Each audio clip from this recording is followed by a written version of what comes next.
వైద్య రంగం చూస్తే ఆరోగ్యశ్రీ 25 లక్షల దాకా పేదలకు ఉచితంగా వైద్యం అందించే ఆరోగ్యశ్రీ నీరు గార్చేసినారు. 18 నెలల నుంచి నెలకు 300 కోట్లు ఖర్చు అవుతుంది. 25 లక్షల దాకా ప్రతి పేదవాడికి వైద్యం అందే పరిస్థితి. 17 నెలలు ఇంటూ 300 అంటే 5,100 కోట్లు. 1000 కోట్లు కూడా ఇయ్యలే, 4,000 కోట్లు బకాయిలు. నెట్వర్క్ హాస్పిటల్స్ మొత్తం చేతులు ఎత్తేసినాయి. వాళ్ళు ఈరోజు యాజ్ వి స్పీక్ విజయవాడలో ధర్నా చేస్తూ ఉంటారు. పేదవాడికి ఆరోగ్య భరోసా ఇవ్వాల్సిన ఈ హాస్పిటల్స్ పేదవాడిని వదిలేసి చంద్రబాబు నాయుడు పుణ్యాన ధర్నాలు చేస్తూ ఉన్నాయి. ఆరోగ్య ఆసరా గాలికి ఎగిరిపోయింది. 104, 108 కుయ్యి అంటూ రావాల్సిన అంబులెన్స్లు చంద్రబాబు నాయుడు ఆఫీస్లో పనిచేసే ఒక వాళ్ళ తెలుగుదేశం పార్టీకి సంబంధించిన మనిషికి వాళ్ళ డాక్టర్స్ వింగ్ అధ్యక్షుడు అనుకుంటా 5 కోట్లు టర్నోవర్ లేని మనిషి 104, 108 కాంట్రాక్ట్ ఇచ్చినారు స్కాములు చేస్తూ. ఏం నడుస్తాయి అని విలేజ్ క్లినిక్లు గాలికి ఎగిరిపోయినాయి. ఈ అసెంబ్లీ ఇష్యూ అయిన తర్వాత చిరంజీవి గారు ఒక ప్రెస్ ఇష్యూ రిలీజ్ చేశారు అనమాట. So no one insulted me, in fact నేను మీటింగ్ జగన్ అని.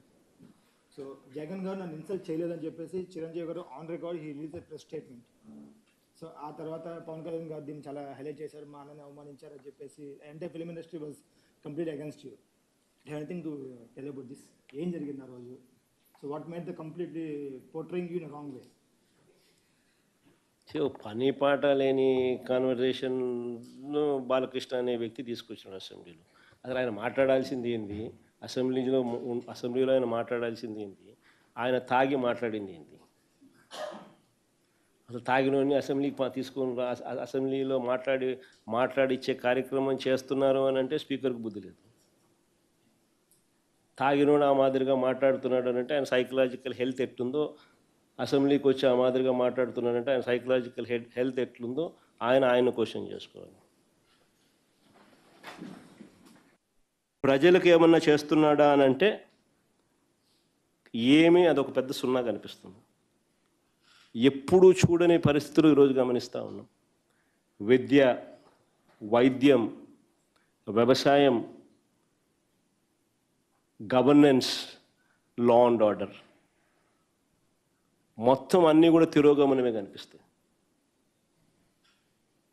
There is nothing that Chandrababu Naidu can say దీనివల్ల నేను మేలు చేయగలిగాను అని చెప్పి.